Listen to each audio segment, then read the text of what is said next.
তারা শাড়িটা পরে সুন্দর করে রেডি হয়ে নেয়। তন্ময় প্রায় ঘন্টাখানিক পর আসে। তন্ময়ের হাতে 3টা বেলি ফুলের গাছরা, একটা গোলাপ ফুলের বুকে, 3টা বড় বড় চকলেটের বক্স। তারাকে দেখে তন্ময় হাঁ করে তাকিয়ে থাকে। তারা শাড়ি পরেছে, শাড়িটা অনেক পাতলা, চুলগুলো খোলা, ঠোঁটে হালকা লিপস্টিক, চোখে গাঢ় করে কাজল দেওয়া, মুখ ফুলিয়ে তাকিয়ে আছে তারা তন্ময়ের দিকে। তন্ময় হাঁ করে তাকিয়ে আছে তারার দিকে। তারার চোখ যায় তন্ময়ের হাতের দিকে। বেলি ফুলের গাছরা, গোলাপ ফুল, চকলেট দেখে তারা মুহূর্তেই খুশি হয়ে যায় আর তন্ময়কে জিজ্ঞেস করে, এগুলো কি আমার জন্য?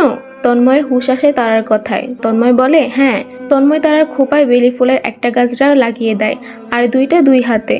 তারা খুশিতে কান্না করে দেয়। তন্ময় তারার চোখের পানি মুছিয়ে বলে, কান্না করছো কেন?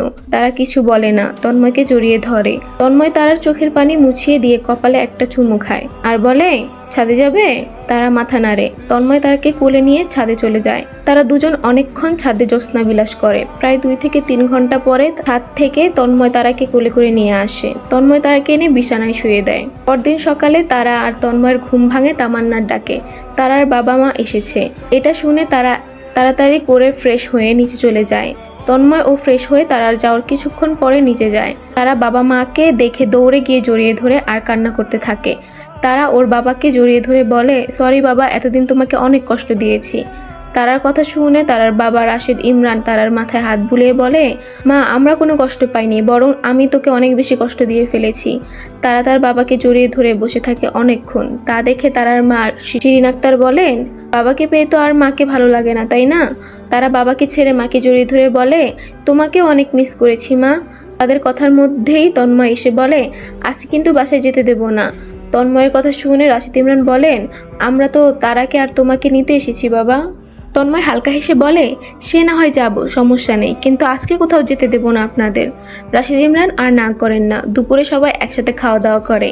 বিকালে তন্ময়ের মা, তামান্নার মা আর তারার মা একসাথে গল্প করছে। ছাদের অন্য কোণায় তারা, তামান্না আর তন্ময় বসে একসাথে লুডো খেলছে। হঠাৎ তন্ময় বলে ওঠে, তারা, তুমি কয়েক মাস পর বাবার বাড়ি যেও, এখন থাকো প্লিজ। তারা অবাক হয়ে তন্ময়ের দিকে তাকায় আর ফুকুসকে বলে, কেন, এখন গেলে কি হবে? তন্ময় কিছুক্ষণ শান্তভাবে তারার চোখের দিকে তাকিয়ে থাকে। তারপর তারার কানে কানে বলে, একেবারে ছেলে বা মেয়ে নিয়ে তোমাদের বাড়ি যাব। তন্ময়ের কথা শুনে তারা চোখ বড় বড় করে তন্ময়ের দিকে তাকিয়ে থাকে। তামান্না পাশ থেকে বলে, কি বলেছো, জোরে বলো, আমিও শুনতে চাই। তন্ময় তামান্নার কপালে একটা টোকা মেরে বলে, এত শুনতে হবে না তোর। এই বলে তন্ময় উঠে যায়। তা দেখে তামান্না বলে, খেলা শেষ না করেই কোথায় চলে যাচ্ছ? তন্ময় হাতের ইশারা দিয়ে তামান্নাকে ফোনের দিকে তাকাতে বলে। তারা সবাই ফোনে লুডো খেলছিল। তন্ময় প্রথম হয়েছে। তারা তামান্নাকে বলে, থাক, আজকে আর খেলতে হবে না।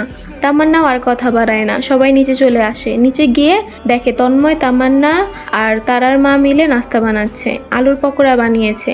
তারা আর তন্ময় গিয়ে খাওয়া শুরু করে।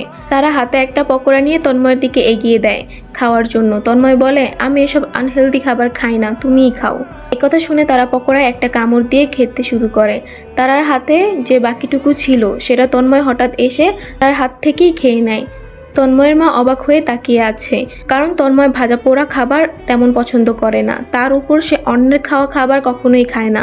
সেই তন্ময় তার আধ খাওয়া পকোড়া খেলো। আমেনা বেগম তারার দিকে হাসি মুখে তাকিয়ে আছে। তারা অনেকটাই লজ্জায় পড়ে যায়। রাতের খাবারও সবাই একসাথে খায়। খাওয়া শেষে যে যার রুমে চলে যায়। তারার মা বাবা গেস্ট রুমে ছিল।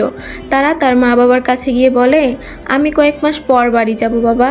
তারা বাবা জিজ্ঞেস করে, কেন মা, কি হয়েছে? তারা বাবাকে জড়িয়ে ধরে বলে, বাবা মা সবে গ্রাম থেকে এসেছে, এখনই আমি চলে যাব, এটা কেমন দেখায়? আর আমি একা যাব, এটা তো ভালো দেখায় না। কয়েক মাস পরে তন্ময়ের অফিস ছুটি দিলে সবাই একসাথে মিলে তোমাদের বাসায় যাব। তারার বাবা তারার মাথায় হাত বুলিয়ে দিয়ে বলে, ঠিক আছে, তুমি যা ভালো মনে করো তাই হবে। তারা বাবা মায়ের সাথে কথা শেষ করে রুমে চলে আসে। তন্ময় আধশোয়া হয়ে ফোন দেখছে। তারা দরজা লাগিয়ে তন্ময়ের পাশে গিয়ে শুয়ে পড়ে। তা দেখে তন্ময় ফোন রেখে তারাকে জড়িয়ে ধরে।